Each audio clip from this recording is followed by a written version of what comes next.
다 함께 사도신경으로 우리의 신앙을 고백하겠습니다. 나는 전능하신 아버지 하나님 천지의 창조주를 믿습니다. 나는 그의 유일하신 아들 우리 주 예수 그리스도를 믿습니다. 그는 성령으로 잉태되어 동정녀 마리아에게서 나시고 본디오 빌라도에게 고난을 받아 십자가에 못 박혀 죽으시고 장사된 지 사흘 만에 죽은 자 가운데서 다시 살아나셨으며 하늘에 오르시어 전능하신 아버지 하나님 우편에 앉아 계시다가 거기로부터 살아있는 자와 죽은 자를 심판하러 오십니다. 나는 성령을 믿으며 거룩한 공교회와 성도의 교제와 죄를 용서받는 것과 몸의 부활과 영생을 믿습니다.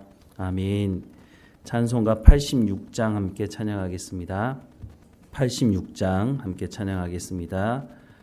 내가 늘 의지하는 예수 나의 상처 입은 심령을 불쌍하게 여기사 위로하여 주시니 미쁘신 나의 좋은 친구 내가 의지하는 예수 나의 사모하는 친구 나의 기도 들으사 응답하여 주시니 미쁘신 나의 좋은 친구 주의 손 의지하고 살 때 나를 해할 자가 없도다. 주님 나의 마음을 크게 위로하시니 미쁘신 나의 좋은 친구 내가 의지하는 예수 나의 사모하는 친구 나의 기도 들으사 응답하여 주시니 미쁘신 나의 좋은 친구 내가 요단강 건너가며 마음이 두려워서 떨 때도 주가 인도하시니 어찌 두려워하랴 미쁘신 나의 좋은 친구 내가 의지하는 예수 나의 사모하는 친구 나의 기도 들으사 응답하여 주시니 미쁘신 나의 좋은 친구 이후 천국에 올라가서 모든 성도들과 다 함께 우리들을 구하신 주를 찬양하리라 미쁘신 나의 좋은 친구 내가 의지하는 예수 나의 사모하는 친구 나의 기도 들으사 응답하여 주시니 미쁘신 나의 좋은 친구. 아멘. 오늘 하나님께서 우리에게 주시는 말씀은 사도행전 3장 1절에서 10절까지 말씀입니다. 사도행전 3장 1절에서 10절까지 말씀 함께 읽겠습니다. 제9시 기도 시간에 베드로와 요한이 성전에 올라갈새 나면서 못 걷게 된 이를 사람들이 메고 오니 이는 성전에 들어가는 사람들에게 구걸하기 위하여 날마다 미문이라는 성전 문에 두는 자라. 그가 베드로와 요한이 성전에 들어가려 함을 보고 구걸하거늘 베드로가 요한과 더불어 주목하여 이르되 우리를 보라 하니 그가 그들에게서 무엇을 얻을까 하여 바라보거늘 베드로가 이르되 은과 금은 내게 없거니와 내게 있는 이것을 내게 주노니 나사렛 예수 그리스도의 이름으로 일어나 걸으라 하고 오른손을 잡아 일으키니 발과 발목이 곧 힘을 얻고 뛰어 서서 걸으며 그들과 함께 성전으로 들어가면서 걷기도 하고 뛰기도 하며 하나님을 찬송하니 모든 백성이 그 걷는 것과 하나님을 찬송함을 보고 그가 본래 성전 미문에 앉아 구걸하던 사람인 줄 알고 그에게 일어난 일로 인하여 심히 놀랍게 여기며 놀라니라. 아멘. 요한복음 4장 12절 말씀에 보면 내가 진실로 진실로 너희에게 이르노니 나를 믿는 자는 내가 하는 일을 그도 할 것이요 또한 그보다 큰 일도 하리니 이는 내가 아버지께로 감이라 라고 말씀하고 있습니다. 예수님께서 자신이 한 일보다 더 큰 일을 너희가 하게 될 것이다 라고는 말씀을 하시고 있죠. 이 말씀 그대로 사도행전 말씀에 보면 사도들과 제자들이 예수님께서 행하셨던 그 일뿐만 아니라 예수님께서 행하신 일보다 더 큰 일을 행하시는 것을 보게 되는데 그 첫 번째가 성령의 세례가 임했을 때 그날 베드로가 하나님의 말씀을 전하고 세례받는 사람들이 3,000명이나 되었다고 말씀하는 것입니다. 물론 예수님께서 말씀을 듣는 사람들 한 번에 5,000명도 먹이신 표적도 보이셨지만 예수님께서 3,000명의 사람들을 세례 주셨다는 말씀은 어디에도 기록이 없습니다. 베드로가 하나님의 말씀을 전하자 예수님의 말씀 그대로 예수님이 행하셨던 그 일과 그 일보다 더 큰 일을 행하는 모습을 볼 수가 있습니다. 사도행전은 이런 모습을 많이 말씀하고 있습니다. 그리고 난 이후에 또 놀라운 일이 벌어지는데 오늘 본문의 말씀을 보면 1절과 2절에 제9시 기도 시간에 베드로와 요한이 성전에 올라갈세라고 말씀합니다. 제9시 기도 시간이라고 하는 이 시간 지금으로 하자면 오후 3시쯤 되는 시간입니다. 나면서 못 걷게 된 이를 사람들이 메고 오니 이는 성전에 들어가는 사람들에게 구걸하기 위하여 날마다 미문이라는 성전문에 두는 자라라고 말씀을 하고 있습니다. 나면서부터 걷지 못하는 이 사람이 미문 앞에 앉아서 구걸하게 되었습니다. 이 사람이 살 수 있는 유일한 길은 미문 앞에서 사람들에게 구걸하고 또 사람들이 주는 그 돈을 가지고 먹고 사는 일이었습니다. 바로 그때 베드로와 요한이 기도 시간에 맞추어서 성전으로 올라가고 있었다라고 말씀합니다. 아마도 정해진 기도 시간에 성전에 올라가서 기도하는 일이 처음은 아니었던 것으로 보입니다. 그러니까 정기적으로 하나님 앞에 나가서 기도하는 시간을 가졌던 것으로 보이는데 그렇다면 미문에 앉아서 구걸하는 이 사람을 처음 본 것은 아니었을 것입니다. 여러 차례 봤을 것입니다. 그런데 그날은 이 베드로와 요한이 이 사람을 주목하여 보았다라고 말씀을 하고 있습니다. 성령의 충만함을 받은 사람에게 나타나는 특별한 일이 있는데 그것은 평소에는 지나쳐 갔던 그것을 성령을 통해서 우리가 민감하게 되고 성령이 말씀하는 또 성령이 보게 하는 그것을 보고 듣게 되는 일이 있다고 하는 것입니다. 그래서 베드로와 요한이 이 구걸하는 사람을 주목하고 난 이후에 벌어진 사건에 대해서 오늘 기록을 하고 있는데요. 3절 이하의 말씀을 다시 보면 그가 베드로와 요한이 성전에 들어가려 함을 보고 구걸하거늘 이 사람은 평소에 하던 것처럼 베드로와 요한에게만 구걸한 것은 아니었을 것입니다. 그런데 어쨌든 베드로와 요한이 성전에 들어가려 함을 보고 구걸을 했다고 말씀합니다.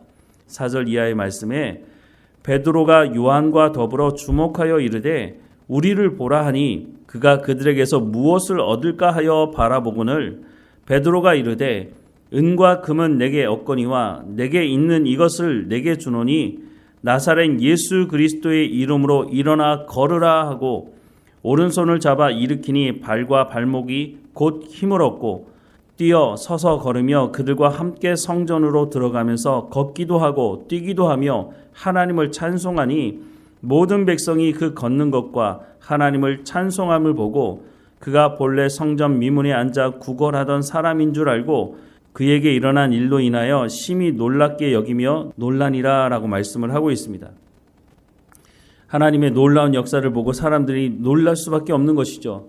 그 사람이 나면서부터 걷지 못한다고 하는 것을 너무나 잘 알고 있었는데 그 사람이 걷기도 하고 뛰기도 하니 사람들이 얼마나 놀랐겠습니까? 그러면서 사람들이 주목한 것은 아마도 베드로였을 것입니다. 왜냐하면 베드로가 그 사람의 손을 잡고 일으켜 세웠으니까 베드로에게 특별한 어떤 능력이 있다고 생각을 했겠죠. 그런데 베드로는 뭐라고 말했습니까? 6절 말씀을 다시 보면 베드로가 이르되 은과 금은 내게 없거니와 내게 있는 이것을 내게 주노니 나사렛 예수 그리스도의 이름으로 일어나 걸으라 라고 말을 한 것입니다.